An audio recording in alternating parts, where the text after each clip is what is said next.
Hello, I'm Milash Lewiński and this is Military Mind. Armed conflicts, defense and security, land, sea and air. We've got you covered.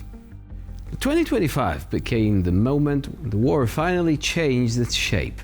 If the 20th century was defined by tons of rolling steel and protracted artillery engagements, the 21st century has clearly moved into the era of asymmetric strategy, where technology matters more than firepower. And the unexpected main player in this game of drones is Ukraine. In 2025 alone, Ukraine carried out 140 attacks on Russian oil refineries and energy facilities. That is more than during all the previous years of the full-scale conflict combined. From 2022 to 2024, there were 130 such strikes. The most remote target was the Tyumen refinery, which was hit despite being located nearly 2,100 kilometers away from Ukraine. Starting in early August 2025, Kyiv made a strategic shift that many already call a turning point. The priority was no longer just range, but system-level impact. The main target became the energy heart of Russia. From the 2nd of August to the 13th of October, Ukrainian forces launched more than 90 strikes, two-thirds of them on refineries, pumping stations, pipeline junctions and energy control facilities located on the Russian soil. And that is only part of the bigger picture. 2025, in fact, has set multiple records. November alone saw 14 attacks, the highest monthly total since the war began.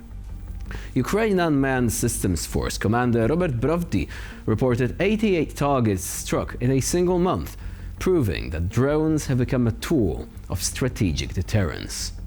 But the key factor isn't quantity, it is precision.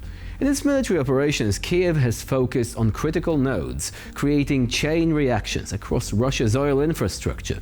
One vivid example is the operation against the Uniecha oil pumping station in August.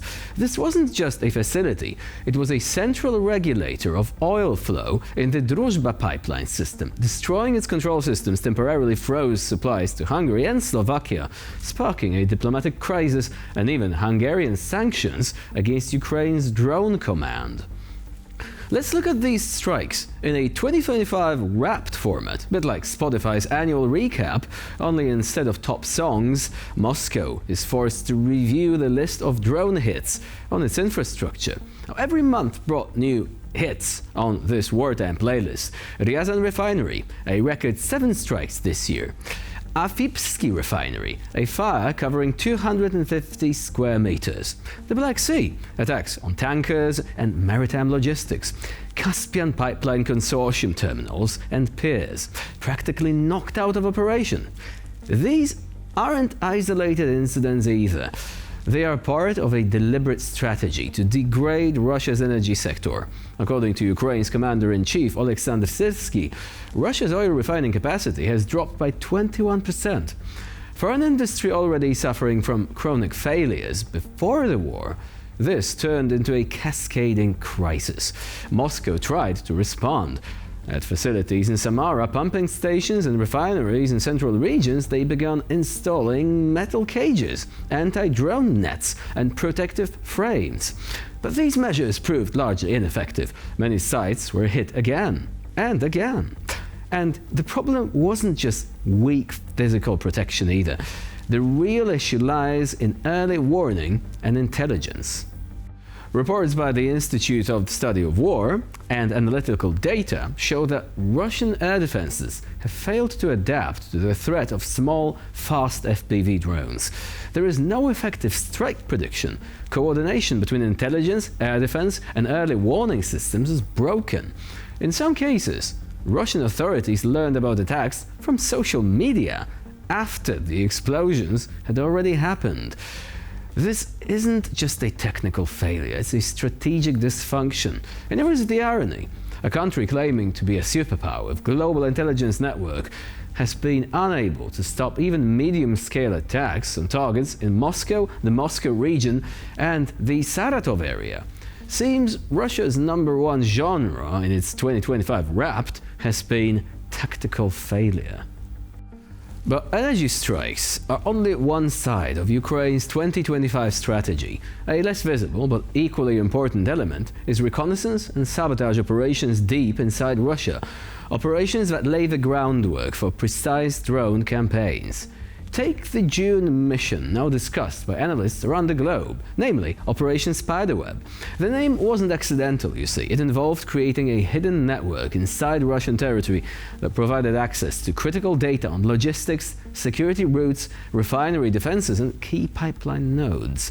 The essence of this web was a complete rebuilding of Ukraine's understanding of Russia's energy architecture.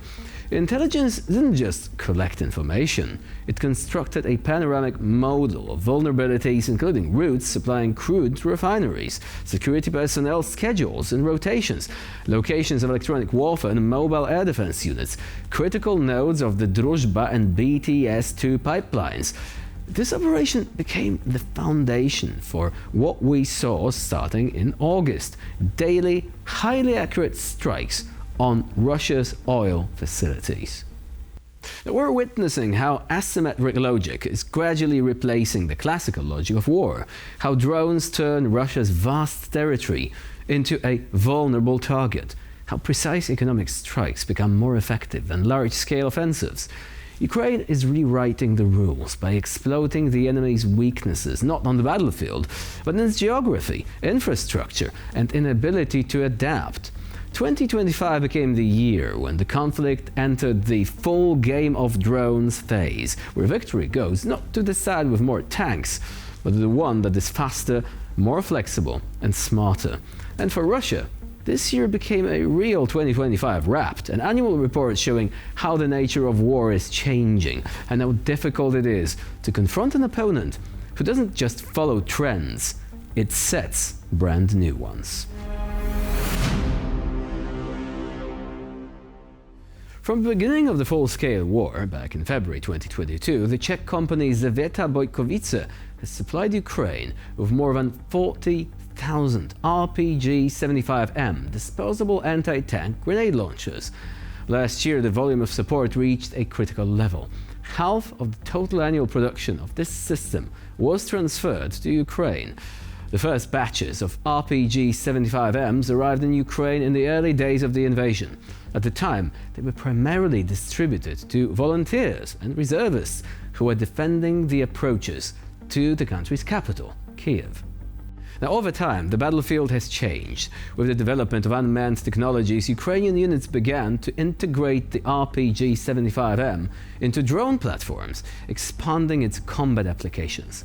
What was originally an infantry close combat weapon has become part of a new tactic adapted to modern warfare.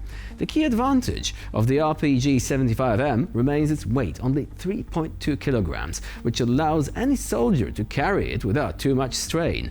Despite its compact size, the grenade launcher is capable of penetrating armor up to 300 mm thick, which still makes it a relevant tool on the battlefield. This is an example of how simple and timely solutions can have a strategic impact at a critical moment in war. Підготавлюємо РПГ-75 до бою.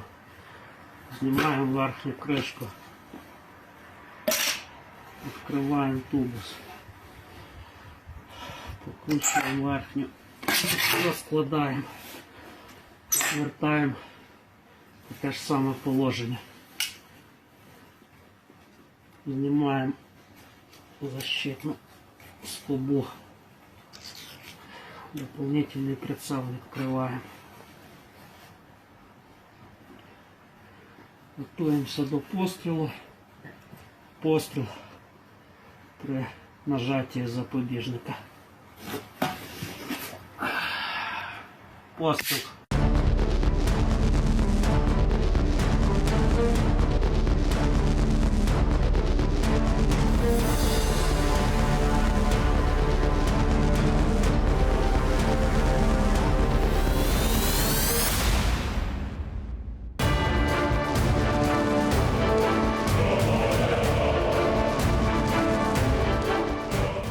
And that's all for now for this episode of Military Mind. Please stay with us here on TVP World for more latest news, updates and commentary.